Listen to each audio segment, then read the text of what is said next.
Hello, good morning students.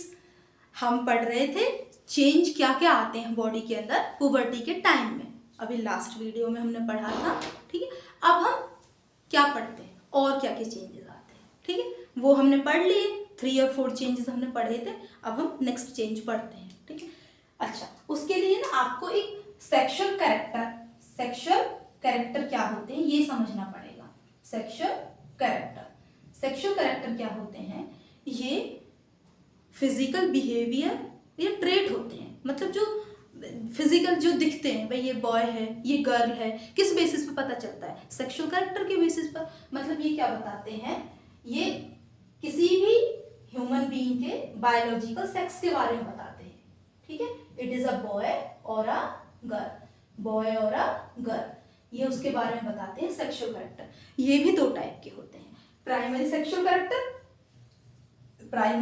Character and secondary sexual character. Primary sexual characters जो होते हैं ये बच्चे में जन्म के साथ से ही होते हैं, मतलब जब बच्चा जन्म लेता है, बॉर्न होता है वो, तब उसके साथ ही वो आते हैं। क्या क्या होते हैं प्राइमरी सेक्सुअल कैरेक्टर? अगर हम मेल की बात करें तो मेल में होता है टेस्टिस होता है, पेनिस होता है, ये तो मेल के अंदर होते हैं, ठीक है। और अगर फीमेल की बात करें हम तो फीमेल में क्या होते हैं? ओवेरीज होती है। फीमेल में क्या होता है? ओवेरीज होती है। तो ये तो हो गए प्राइमरी सेक्सुअल कैरेक्टर।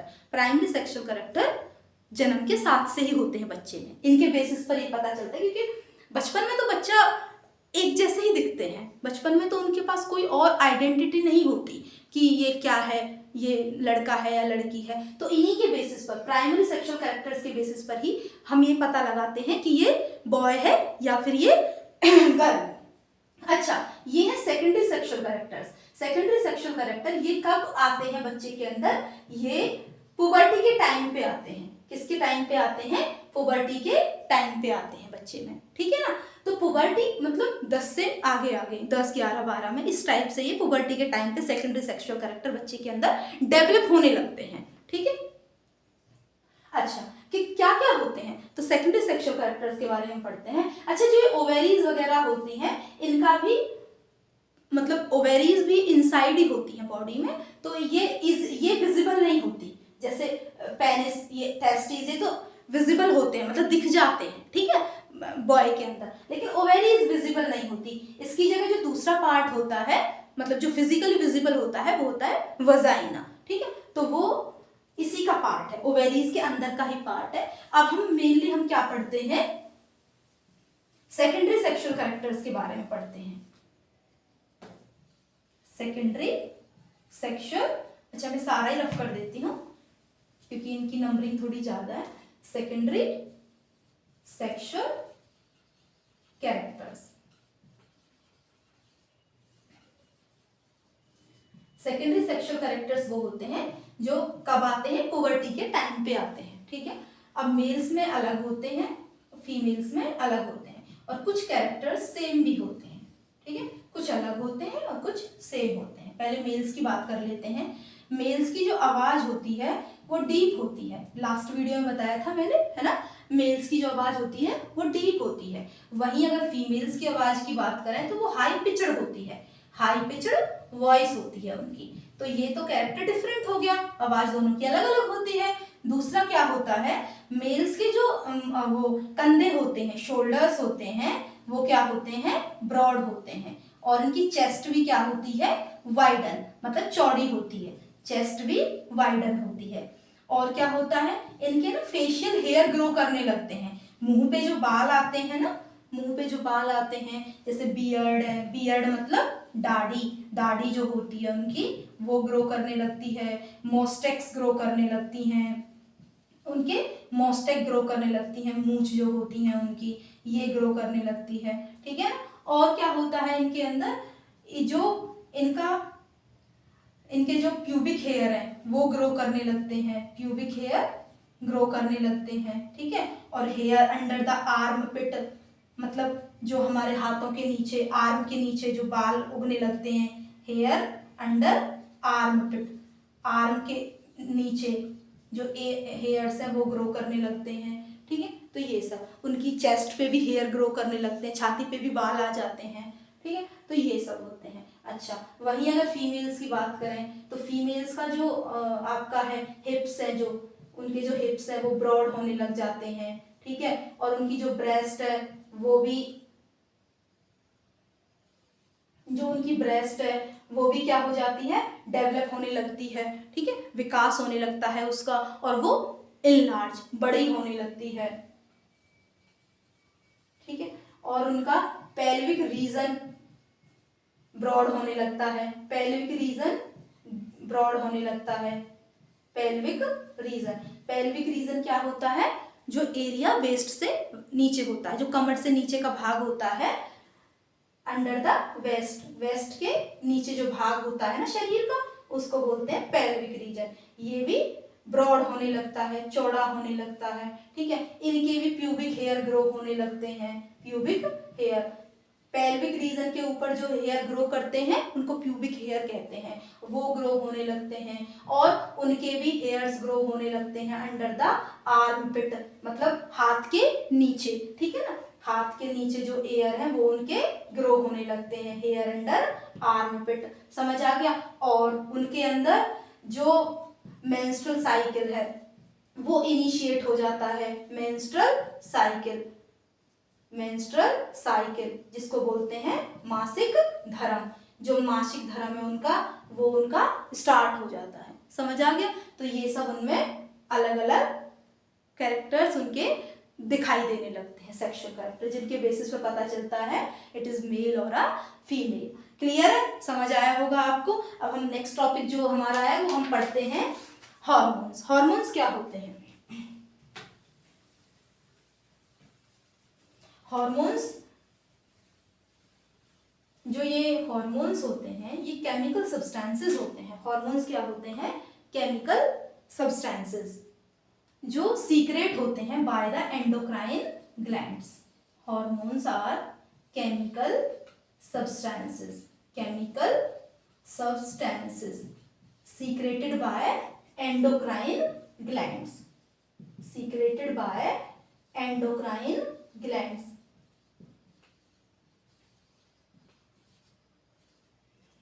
किसमें? Into the blood stream, into the blood stream and reaches to target site, reaches to target। अच्छा, अब मैं आपको समझाती हूँ ये होती है।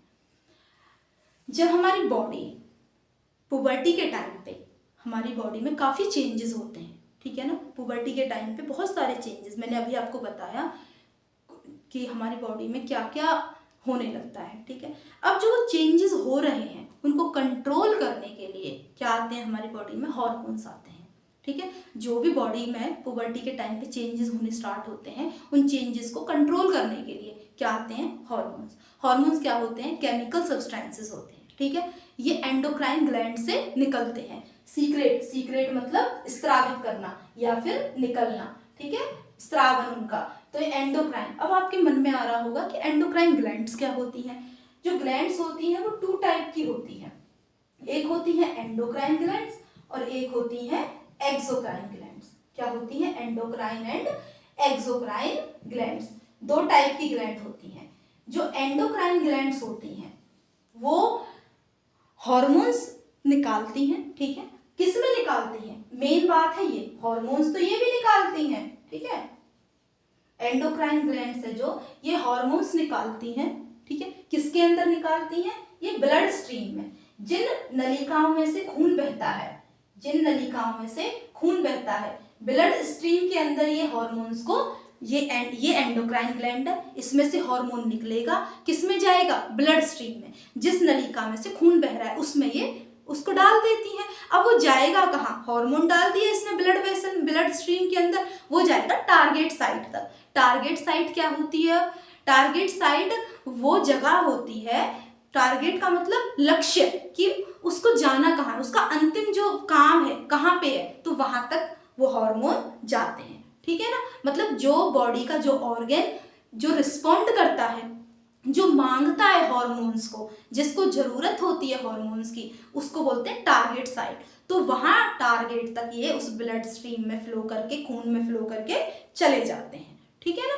तो अब ब्लड स्ट्रीम से कहाँ जाते हैं ये, टारगेट साइट तक। कहाँ जाते हैं, ब्लड स्ट्रीम में हार्मोन फ्लो करके कहाँ जाते हैं, टारगेट साइट। टारगेट साइट क्या होती है, वो जगह होती है जो रिस्पॉन्ड करती है हार्मोन्स के लिए, जो हार्मोन्स के लिए, हार्मोन्स की जिसे जरूरत होती है। समझ आया। अब एक्सोक्राइन ग्लैंड्स क्या होती है, इसमें तो काफी सारी ग्लैंड होती हैं, इसके मैं कल पढ़ाऊंगी आपको नेक्स्ट वीडियो में, ठीक है। उसमें तो आपका जो नेक्स्ट वीडियो आएगी उसमें मैं बताऊंगी पिट्यूटरी ग्लैंड होती है और थायराइड ग्लैंड होती है और काफी सारी ग्लैंड होती हैं, ठीक है। तो वो अब एक्सोक्राइन ग्लैंड्स क्या होती हैं, एक्सोक्राइन ग्लैंड जो होती हैं ये भी हार्मोन सीक्रेट करती हैं। क्या करती हैं ये हार्मोन सीक्रेट करती हैं, लेकिन ये करती किस में है, ये करती है डक्ट के अंदर। किस में करती हैं, डक्ट के अंदर। डक्ट, अब डक्ट क्या होता है, अभी मैंने आपको बताया एंडोक्राइन ग्लैंड्स तो करती हैं ब्लड स्ट्रीम के अंदर, हार्मोन्स को सीक्रेट निकालती हैं, हार्मोन्स को ब्लड स्ट्रीम में, और एक्सोक्राइन ग्लैंड को मैं बता रही हूँ कि वो डक्ट में करती हैं, ठीक है। डक्ट के अंदर हार्मोन्स को सीक्रेट करती हैं। अब बात आती है ब्लड स्ट्रीम और डक्ट में क्या डिफरेंस होता है, तो यहाँ मैं थोड़ा सा आपको बता देती हूँ। जो ब्लड स्ट्रीम होती है इनमें से ब्लड फ्लो करता है, क्या करता है, इनमें से ब्लड फ्लो करता है, लेकिन डक्ट में से ना ब्लड फ्लो नहीं करता, ब्लड फ्लो नहीं करता, इसमें से ऑयल फ्लो करता है। मैंने बताया था लास्ट वीडियो में, ऑयल होता है हमारी बॉडी में, है ना, वो फ्लो करता है, स्वेट फ्लो करता है इनमें से। इनकी जो वॉल होती है वो थिन होती है, पतली होती है ब्लड स्ट्रीम की वॉल, ठीक है, लेकिन इनकी जो वॉल होती है वो थिक होती है। वॉल क्या होती है, इनकी थिक होती है।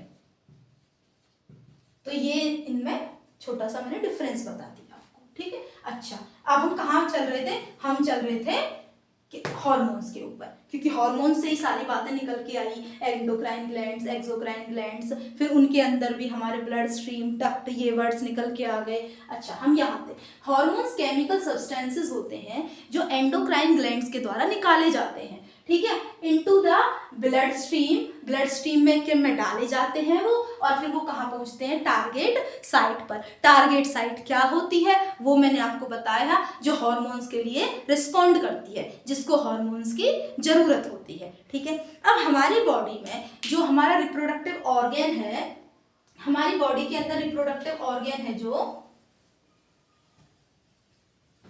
वो कौन सा है, और हमारी बॉडी को क्या नीड पड़ती है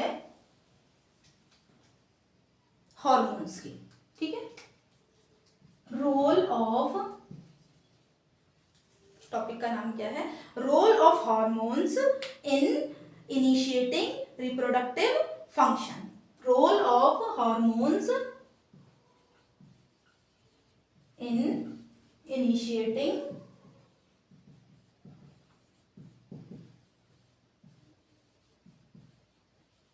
रिप्रोडक्टिव फंक्शंस।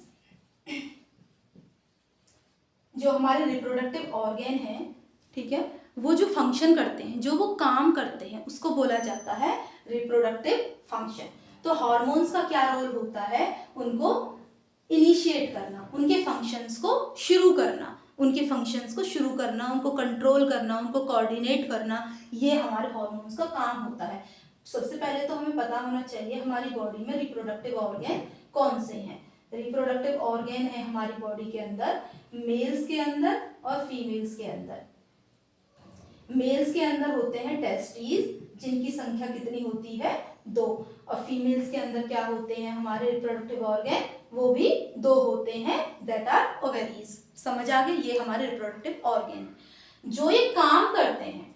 रिप्रोडक्टिव ऑर्गन जो काम करते हैं, ठीक है, जो फंक्शन करते हैं, उस फंक्शन को कंट्रोल करने के लिए, ठीक है ना, उस फंक्शन को कंट्रोल करने के लिए, उसको कोऑर्डिनेट करने के लिए इनकी हेल्प करता है रिप्रोडक्टिव ऑर्गन्स की। जो हार्मोन होते हैं वो इनके काम को, एक तो पहले तो इनके फंक्शन को कंट्रोल करके रखता है, ठीक है, और दूसरा इनके साथ कोऑर्डिनेशन भी रखता है, वो मतलब इनकी हेल्प भी करता है, कोऑर्डिनेट भी करता है। समझ आ गया रिप्रोडक्टिव ऑर्गन्स की, ठीक है। और है कौन कौन से, मेल में टेस्टिस और फीमेल्स में ओवेरीज होते हैं, ठीक है। ये सेक्स हार्मोन निकालते हैं, ये जो टेस्टिस और फीमेल ये ओवेरीज होती हैं, ये क्या करती हैं, ये निकालती हैं सेक्स हार्मोन। हमारी बॉडी में ये सेक्स हार्मोन निकालती हैं। अगर ये हार्मोन निकालती हैं, आपके दिमाग में एक वर्ड आया होगा कि हार्मोन तो वो निकालते हैं, कौन, ग्लैंड निकालती हैं। क्या निकालती हैं, ग्लैंड। हाँ जी, ये भी ग्लैंड है। जो टेस्टिस और ओवेरीज है ना, ये भी एंडोक्राइन ग्लैंड्स हैं। इनका नाम, बहुत सारे नेम है इनके, मैं एक बार बता देती हूँ आपको। रिप्रोडक्टिव ऑर्गन भी इन्हें कहा जाता है, ठीक है। इनको एंडोक्राइन ग्लैंड्स भी कहा जाता है, क्योंकि ये एंडोक्राइन ग्लैंड्स भी हैं। और भी बहुत सारी एंडोक्राइन ग्लैंड्स, जिनमें से 2 ग्लैंड्स ये हैं, टेस्टिस और ओवेरीज, ये भी एंडोक्राइन ग्लैंड्स हैं। इनको गैमेट्स भी कहा जाता है। किनको, टेस्टिस और ओवेरीज को ही गैमेट्स भी कहा जाता है। इनको मेल गैमेट, इनको फीमेल गैमेट। अच्छा, हम कहाँ थे, हम थे हार्मोन्स की बात पे। ये जो ये आपके टेस्टिस और ओवेरीज हैं, ये हार्मोन्स निकालती हैं, और उन हार्मोन्स को क्या कहते हैं, सेक्स हार्मोन। क्या कहते हैं, सेक्स हार्मोन।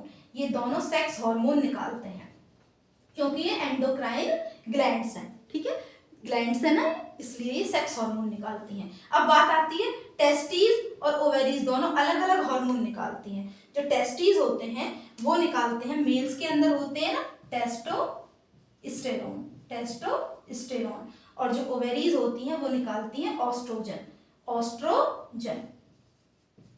इनके नेम आपको लर्न होने चाहिए। मेल के अंदर टेस्टिस होते हैं, रिप्रोडक्टिव ऑर्गन, वो निकालते हैं टेस्टोस्टेरोन हार्मोन। फीमेल के अंदर ओवेरीज होती हैं आपकी रिप्रोडक्टिव ऑर्गन, वो निकालती हैं ऑस्ट्रोजन हार्मोन। समझ आ गया आपको, हाँ जी। लेकिन आगे और भी है, क्या है, जो ये हार्मोन है ना, इनके ऊपर भी एक बैठा होता है इनको कंट्रोल करने के लिए हार्मोन।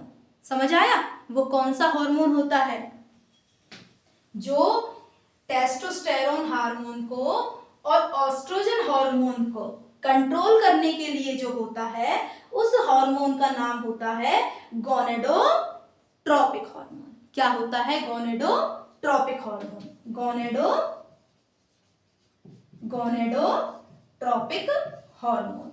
ये किसको कंट्रोल करता है, ये करता है जो हमारा, अभी मैंने आपको बताया, जो फीमेल में और जो मेल में जो हार्मोन निकल रहे हैं अभी, इनको कंट्रोल करने के लिए जो पिट्यूटरी ग्लैंड, जो हमारी बॉडी में एक पिट्यूटरी ग्लैंड होती है, उससे ये निकलता है। कौन सा, गोनेडोट्रोपिक हार्मोन, गोनेडोट्रोपिक हार्मोन। समझ आ गया, ये किसको कंट्रोल करता है, ये करता है ऑस्ट्रोजन जो फीमेल में निकल रहा है, और टेस्टोस्टेरोन हार्मोन को, टेस्टोस्टेरोन हार्मोन को। ये इन दोनों हार्मोन्स को कंट्रोल करता है, गोनेडोट्रोपिक हार्मोन। और ये निकलता किससे है, ये निकलता है पिट्यूटरी ग्लैंड से, पिट्यूटरी ग्लैंड से। अच्छा, हमारी बॉडी में और भी काफी सारे हार्मोन निकलते हैं, जैसे कि FSH, follicle stimulate hormone, follicle stimulate hormone, stimulating hormone. वो क्या करता है, मैंने क्या बताया अभी आपको कि हमारी बॉडी में और भी काफी सारे हार्मोन निकलते हैं। एक का नाम है FSH, फॉलिसिल स्टिमुलेटिंग हार्मोन, ठीक है, ये होता है FSH। ये क्या करता है, ये जो टेस्टिस होती हैं मेल्स के अंदर और फीमेल्स के अंदर ओवेरीज होती हैं, ठीक है ना, वो क्या निकालती हैं, जो टेस्टिस होती हैं उनसे निकलता है स्पर्म, ठीक है। ओवेरीज से क्या निकलते हैं, ओवेरीज से निकलता है egg.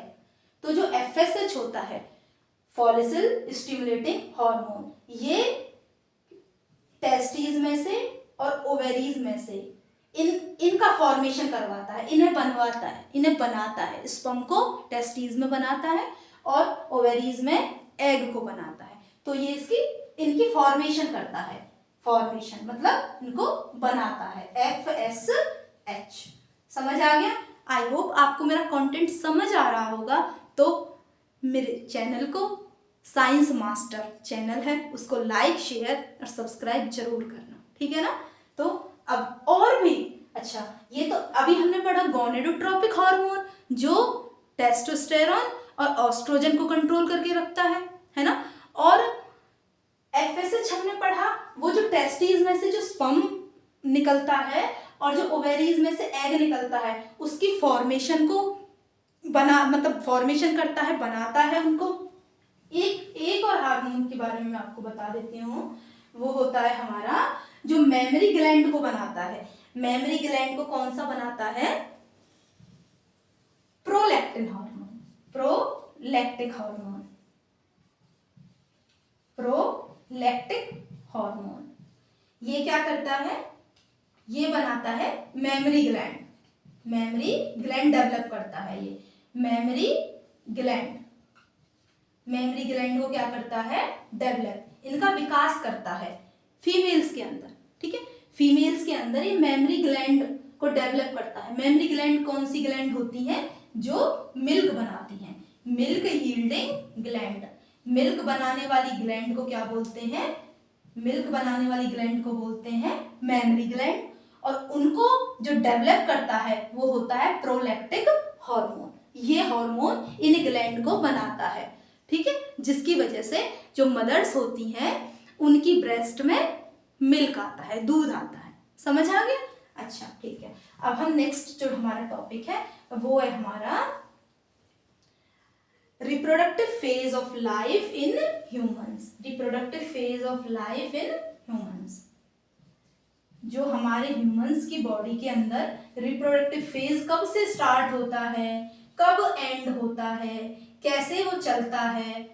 Reproductive phase of life in human, मतलब ह्यूमंस के अंदर कब से रिप्रोडक्शन स्टार्ट होता है, कब से वो कैपेबल हो जाते हैं रिप्रोडक्शन के लिए, मतलब योग्य हो जाते हैं जनन के लिए। तो मैंने आपको बताया at the end of puberty, जब पुबर्टी खत्म होने तक, मतलब 14 साल तक की एज में जो ह्यूमन बीइंग होते हैं वो कैपेबल हो जाते हैं रिप्रोडक्शन करने के लिए, मतलब अब वो जनन की जो प्रक्रिया है उसको कर सकते हैं, तो उनमें ये कैपेबिलिटी आ जाती है, ठीक है ना। तो जब मतलब 10 साल की एज में ये होता है ऑनसेट। ऑनसेट में शुरुआत, ऑनसेट मतलब का मतलब होता है, ऑनसेट का क्या मतलब होता है? शुरुआत होती है इस टाइम पे पुबर्टी की, शुरुआत हो जाती है इस टाइम पे पुबर्टी की। तो हमारी बॉडी में धीरे धीरे चेंजेस आने लगते हैं, ठीक है। जो सेकेंडरी सेक्सुअल चेंजेस कैरेक्टर्स मैंने आपको बताए वो स्टार्ट होने लगते हैं, डेवलप होने स्टार्ट हो जाते हैं। और 14 साल तक की एज जब मतलब एंड ऑफ पुबर्टी होती है, यहाँ पे पुबर्टी का एंड हो जाता है, तो इस टाइम पे क्या होता है? जो हमारा रिप्रोडक्शन है, जो हमारा रिप्रोडक्शन है, जो हमारे रिप्रोडक्शन करने वाले जो हमारे ऑर्गन हैं, रिप्रोडक्शन ऑर्गन है, वो हमारे फुल्ली डेवलप हो जाते हैं, विकसित हो जाते हैं। तो यहाँ पर जो मानव है, इंसान है, वो पूरी तरीके से कैपेबल हो जाता है रिप्रोडक्शन करने के लिए। अच्छा, अब हम ऑनसेट का मतलब समझ आ गया ना, पुबर्टी की शुरुआत, और 14 साल तक की एज में एंड ऑफ पुबर्टी हो जाती है, ठीक है। अच्छा, जो अब ये भी रिप्रोडक्टिव फेज अलग अलग होता है, फीमेल्स में अलग होता है, मेल्स में अलग होता है। तो हम पहले फीमेल्स का पढ़ लेते हैं, रिप्रोडक्टिव फेज कब से स्टार्ट हो जाता है उनका। उनका क्या होता है कि जब पुबर्टी होती है, पुबर्टी के टाइम पर उनके अंदर एक मेंस्ट्रुअल साइकिल स्टार्ट हो जाता है। मेंस्ट्रुअल साइकिल, मासिक धर्म जिसको बोलते हैं, ठीक है ना। ये कैसे होता है, ये उनकी बॉडी में कैसे स्टार्ट होता है, क्या रीजन होता है इसका, और ये क्यों स्टार्ट होता है, ठीक है। ये कम से कम जो आपका मेंस्ट्रुअल साइकिल है ये स्टार्ट होता है फीमेल्स में, वही 10 से 14 साल की एज में ये स्टार्ट हो जाता है, पुबर्टी के टाइम पे ये स्टार्ट हो जाता है, ठीक है। और ये कब तक चलता है? 45 से 50 साल तक की एज में जब फीमेल पहुंच जाती है उस टाइम पे ये स्टॉप हो जाता है, जो मेंस्ट्रुअल साइकिल है, ठीक है। ये हर 28-30 दिन के बाद आता है, मतलब जैसे कि अब अगर आपकी ये इस मंथ में अगर फर्स्ट डेट को आपका मेंस्ट्रुअल साइकिल स्टार्ट हो रहा है तो नेक्स्ट वाले मंथ में भी आपका फर्स्ट के आसपास ही होगा, ठीक है। तो ये इसका जो पीरियड होता है वो 28-30 दिन का होता है, इनमें जो गैप होता है 28-30 दिन का।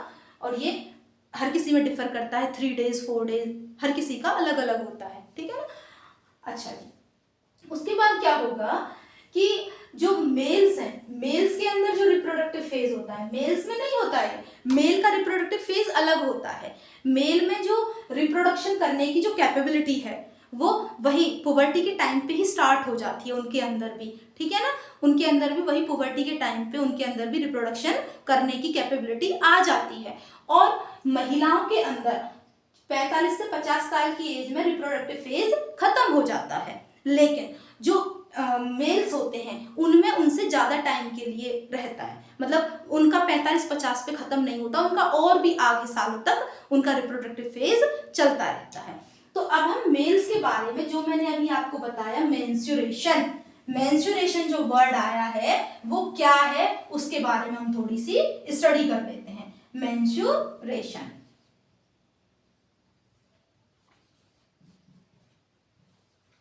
ये है क्या? मेंस्ट्रुएशन ये एक प्रोसेस होता है फीमेल्स के अंदर, ठीक है। अच्छा, क्यों होता है? क्योंकि जो ओवेरीज होती हैं फीमेल के अंदर वो कितनी होती हैं? 2 होती हैं, 2 ओवेरी होती हैं फीमेल के अंदर। उन ओवेरी में से एक एग निकलता है, दोनों में से एक ही निकलता है, अलग अलग नहीं निकलता। या तो ये ओवेरी निकालेगी, ईदर दिस और दिस, या तो ये ओवेरी या फिर ये ओवेरी, दोनों ओवेरी में से सिर्फ एक एग निकलता है, ठीक है। जब जो महिला हो, जो गर्ल होती है, जब वो पुबर्टी के टाइम पे होती है तो उसका एग मैच्योर हो जाता है, जो ओवेरी जो एग निकालती है वो मैच्योर हो जाता है, वो विकसित अंडा होता है, अंडा कहते हैं उसको, ठीक है। तो वो 2 ओवेरी मिलके सिर्फ एक ही एग निकालती है, या तो ये ओवेरी निकालती है या ये ओवेरी निकालती है। अब जो ये एग निकालती है, जब ये एग, ये ऐसा कुछ एग होता है जो ओवेरी निकालती है, और जो मेल्स में, मेल्स के अंदर जो टेस्टीज होते हैं वो निकालते हैं स्पर्म। क्या निकालते हैं? वो स्पर्म निकालते हैं, ठीक है। ये कुछ ऐसा होता है।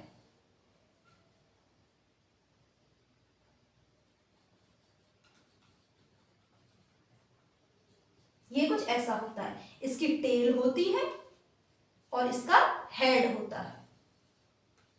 ये टेस्टीज में से जो स्पर्म निकलता है वो ऐसा होता है, हेड उसका, टेल उसकी है, ठीक है। ओवेरीज में से क्या निकलता है? एग निकलता है, गर्ल्स में निकलता है, ठीक है। 2 ओवेरी मिलके सिर्फ एक ही एग निकालती है, इधर दिस और दिस। अच्छा, हर मेंस्ट्रुएशन जो होता है वो हर 28-30 दिन के बाद आता है। मान लीजिए आपका मेंस्ट्रुअल साइकिल स्टार्ट हो चुका है, ठीक है।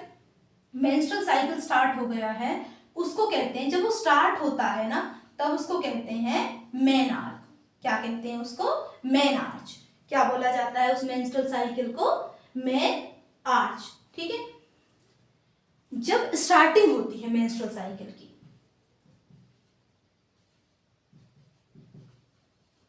ठीक है, अब आपका स्टार्ट हो गया, अब फिर से ये 28 दिन के बाद दोबारा आएगा, 28 दिन के बाद ये दोबारा आएगा।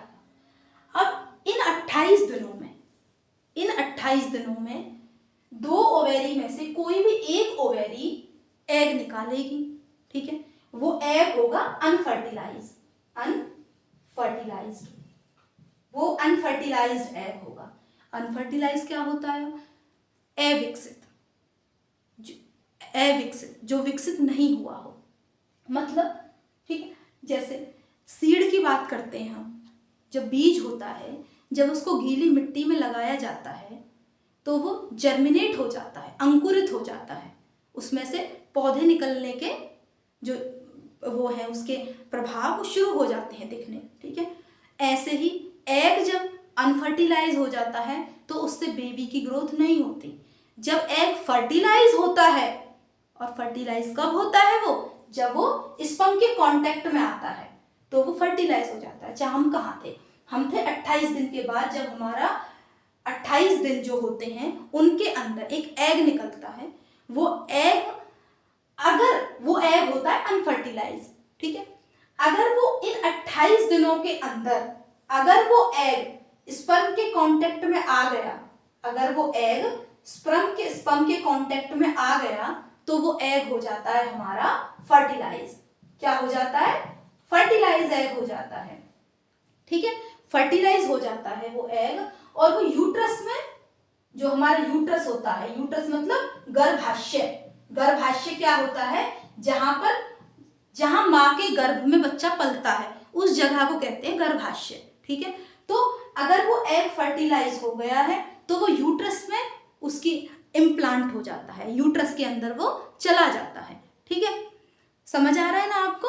यूट्रस के अंदर चला जाता है और वहां वो स्टेज जो होती है उसको बोलते हैं प्रेगनेंसी। क्या बोलते हैं? प्रेगनेंसी। और जब प्रेगनेंसी हो जाती है मदर को, उसके बाद वो उसके जो मेंस्ट्रुएशन है उसका नहीं होता। जो 9 मंथ जब तक वो प्रेग्नेंट रहती है लेडी, तब तक उसको मेंस्ट्रुएशन, ये मासिक धर्म वाला जो प्रोसेस है उसका नहीं होता। अच्छा, हम कहाँ थे? हम इन 28 दिनों की बात कर रहे थे कि हमारा एक मेंस्ट्रुएशन साइकिल हो चुका है। ठीक है, उसके बीच में दूसरा मेंस्ट्रुएशन साइकिल आने में कितने दिन का टाइम होता है? 28 दिन का टाइम होता है। इन 28 दिनों में ओवेरी से एग निकलता है, वो एग अनफर्टिलाइज होता है।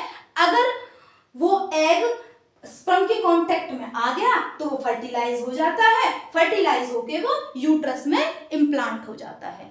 ठीक है, अच्छा, दूसरी कंडीशन ये भी हो सकती है कि वो फर्टिलाइज ना हो, वो स्पर्म के कांटेक्ट में ना आए। तो इन 28 दिनों में एक काम और होता है, ओवेरी एग तो निकालती है, साथ में जो ओवेरी होती है, जो गर्ल्स के अंदर यूट्रस होता है। क्या होता है? यूट्रस। उसकी जो लाइन होती है बाहर की, जो उसकी वॉल होती है, वो थिक हो जाती है, मोटी हो जाती है। क्या हो जाती है? दूसरा काम क्या होता है? एक तो ओवेरी से एग निकलता है, और दूसरा काम होता है जो यूट्रस की जो वॉल होती है वो क्या हो जाती है? थिक हो जाती है इस टाइम पे। ठीक है, अच्छा, अगर ये तो प्रोसेस था, फर्टिलाइज हो गया एग, मतलब मदर इज, वो जो महिला है, जो गर्ल है, जो भी लेडी है, वो प्रेग्नेंट हो चुकी है। ठीक है, इस प्रोसेस को क्या कहते हैं? यहां तक तो मैंने बताया, प्रेगनेंसी। जब उसके यूट्रस में वो फर्टिलाइज एग इम्प्लांट हो जाता है, मतलब उसकी वॉल में वो इम्प्लांट हो जाता है, उसको कहते हैं प्रेगनेंसी। अच्छा, दूसरा केस ये भी हो सकता है कि वो स्पर्म के कांटेक्ट में ना आए, वो अनफर्टिलाइज है। जो ओवेरी जो एग निकाल रही हैं, अनफर्टिलाइज एग जो ये निकालती हैं, अगर वो स्पर्म के कांटेक्ट में नहीं आ रहा है, कोई स्पर्म नहीं है उसके पास, उसके कांटेक्ट में वो नहीं आया है, तो जो अगले 28 दिन आएंगे, जो दूसरा मेंस्ट्रुएशन पीरियड आएगा 28 दिन के बाद, पहला ये था, दूसरा ये था, बीच में ये सारे काम होते हैं, एग फर्टिलाइज है नहीं है, क्या है, यूट्रस की वॉल थिक हो जाती है, ये सब बीच के 28 दिन में होते हैं। अच्छा, दूसरा मेंस्ट्रुएशन पीरियड आ गया, दूसरे मेंस्ट्रुएशन पीरियड में एग फर्टिलाइज नहीं हुआ, स्पर्म के कांटेक्ट में नहीं आया, तो क्या होगा? जो ये एग फर्टिलाइज नहीं हुआ है, जो ये अनफर्टिलाइज एग है, प्लस में जो यूट्रस की जो ये वॉल जो थिक हुई है ना, जो मटेरियल है इसका जिससे ये थिक हुई है, जो यूट्रस की जो ये वॉल है, ये टूट के ब्रेक डाउन हो जाएगी। ये वॉल, ये क्या हो जाएगी? ब्रेक हो जाएगी, और ये किस में आ जाएगी? ये ब्लड में, मतलब ब्लड के साथ मिलके, ये जो वॉल है और ये जो एग है, सब ब्लड के साथ मिलके ब्लड में मिल जाएंगे। ये ब्लड के साथ मिलके, और वेजाइना के थ्रू, महिलाओं में एक जो पार्ट होता है वेजाइना, उसके थ्रू ये बॉडी से बाहर निकल जाएंगे। समझ आ गया होगा आपको मेंस्ट्रुएशन का पूरा? ठीक है ना, ये वेजाइना के साथ मिलके बॉडी से बाहर निकल जाते हैं। ये था सारा मेंस्ट्रुएशन। ये पुबर्टी जब शुरू होती है उस टाइम पे, ये पुबर्टी के मतलब कहीं भी 10 to 14 में स्टार्ट हो जाता है मेंस्ट्रुएशन। इसको कहते हैं मेनार्क। क्या बोलते हैं? मेनार्क। ठीक, और ये रुकता कब है? 45 से लेकर 50 साल की एज में ये मेंस्ट्रुएशन प्रोसेस है जो ये रुक जाता है, और उस प्रक्रिया को बोलते हैं, जब ये रुकता है, मेनोपॉज। पॉज मतलब रुकना। ये वीडियो देखते हो आप तो प्ले करते हो तो वो चल जाती है वीडियो, पॉज मतलब रुक जाती है। तो ऐसे ही 45 से लेकर 50 साल की एज में महिलाओं में ये वाला प्रोसेस मेंस्ट्रुएशन का स्टॉप हो जाता है। तो उस स्टॉप होने को बोलते हैं मेनोपॉज, और स्टार्ट होने को बोलते हैं मेनार्च। समझ आ गया आपका? अच्छा, जब ये पीरियड आपका हो जाता है, पूरा मेनोपॉज हो जाता है, उसके बाद वो महिला प्रेग्नेंट नहीं हो सकती, वो बच्चे बेयर नहीं कर सकती, मतलब उसको बेबीज नहीं हो सकते उसको, ठीक है, after this.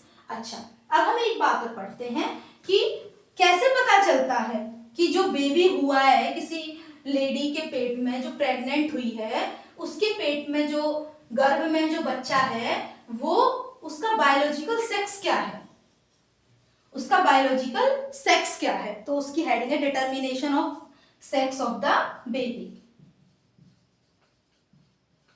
Determination of the sex of the baby. Baby का सेक्स क्या है, बेबी के सेक्स का मतलब है ये बॉय है या फिर ये गर्ल है। कैसे पता चलता है कि बेबी का सेक्स क्या है? अच्छा, जो ह्यूमन होते हैं उनके अंदर क्या होते हैं, क्रोमोसोम्स होते हैं। क्या होते हैं? क्रोमोसोम्स। ह्यूमंस के अंदर होते हैं क्रोमोसोम्स। अच्छा, आप सोचोगे मैडम क्रोमोसोम क्या है, अभी एक नया वर्ड आपने दिया हमें, क्रोमोसोम्स, वो क्या होते हैं? अच्छा, जब हम घर बनाते हैं तो घर किससे बनता है? ईंटों से बनता है ना। तो ईंट, एक ईंट को ही रिपीट करते रहते हैं, मतलब ईंट एक, वो उसका ब्लॉक, एक बिल्डिंग का ब्लॉक होता है, उसी को रिपीट करते हैं, ऐसे लगाते हैं काफी ईंटों को, ऐसे लगाते हैं, ऐसे लगाते हैं, ऐसे, तो मतलब वो ईंट ही रिपीट होती रहती है पूरे घर में, ठीक है। ऐसे ही हमारा शरीर भी ना सेल से बना हुआ होता है, कोशिकाओं से। किससे बनता है हमारा शरीर? सेल। जैसे ईंट से घर बनता है ना, वैसे ही सेल से हमारा शरीर बनता है। कोशिका से हमारा क्या बनता है? शरीर बनता है, ठीक है। जैसे एक घर में अनगिनत ईंटें लगती हैं, बहुत सारी ईंटें लगती हैं, ऐसी हमारे शरीर में भी बहुत सारी कोशिका होती हैं, ठीक है। ये हमारी कोशिका, ये एक कोशिका है, जैसे एक ईंट, ठीक है। उसका न्यूक्लियस होता है, उसका क्या होता है? न्यूक्लियस। न्यूक्लियस मतलब उसका केंद्रक, उसका केंद्रक होता है, और उस केंद्रक में होते हैं क्रोमोसोम्स। क्या होते हैं? Chromosome, chromosomes. ये कैसे दिखते हैं? ये ना धागे की तरीके के दिखते हैं, ऐसे धागे से, थ्रेड लाइक। इनका स्ट्रक्चर कैसा होता है? Thread like structure, THREAD, thread like structure होता है इनका, ठीक है। ये हमारी बॉडी में कितने होते हैं? ये हमारी बॉडी में होते हैं 23 जोड़े, 23 जोड़े, 23 पेयर्स। और एक पेयर में कितने होते हैं? 2 जोड़े में 2 ही होते हैं। तो यानी अगर हम नंबरिंग की बात करें तो ये होते हैं 46, 46 होते हैं ये। वैसे 23 पेयर होते हैं, वैसे होते हैं 46। अब ये भी 2 पार्ट में डिवाइड होते हैं। जो 22 पेयर होते हैं, मतलब 44 जो होते हैं, ठीक है, 22 पेयर जो होते हैं उनको तो बोलते हैं ऑटोसोम्स। क्या बोलते हैं? ऑटोसोम्स। और जो एक पेयर बच गया, क्योंकि 23 है ना, ये 23 में से 22 तो ऑटोसोम हो गए, तो एक पेयर बच गया, वो पेयर कहलाता है क्रोमोसोम्स, सेक्स क्रोमोसोम्स। क्या कहलाता है? Sex chromosomes. मतलब ये ही जो ये पेयर है, एक पेयर मतलब 2 क्रोमोसोम हुए ना इसमें, वो pair he sex of the baby determine करते हैं कि बेबी का सेक्स क्या है। अब उस प्रोसेस को समझते हैं कैसे करते हैं। समझ आया होगा ना? सेल मैंने आपको बताई, सेल के बाद मैंने आपको क्रोमोसोम्स बताए, उसके न्यूक्लियस में कैसे रहते हैं, सेल होती क्या है, जैसे घर में ईंट होती है वैसे ही शरीर में सेल होती है, ठीक है। अच्छा, अब हम ये हमारा हो गया मेल, ये हमारा हो गया फीमेल, ठीक है। मेल के अंदर वो जो एक पेयर, जो सेक्स क्रोमोसोम है जो, वो कितने होते हैं? सिर्फ एक पेयर होता है, सिर्फ एक पेयर होता है।